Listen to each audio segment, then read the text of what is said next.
Hello guys, today I'm going to be showing you how to download Mobizen. First thing you have to do is go to Play Store. Sorry about that. So go to Play Store, then type Mobizen. Search that up and it's gonna be the first one to appear here. So then you click install.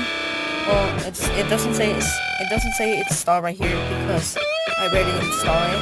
So when it's downloaded, you click open, and you have to wait. I think you have to sign up or something. Yeah. And there's gonna be this or something else, and there's like an X right here. Click it.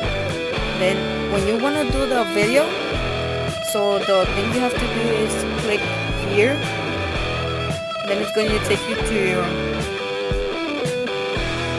It's going to take you here, and then now it's going to show like a little camera thing or something, and you click that,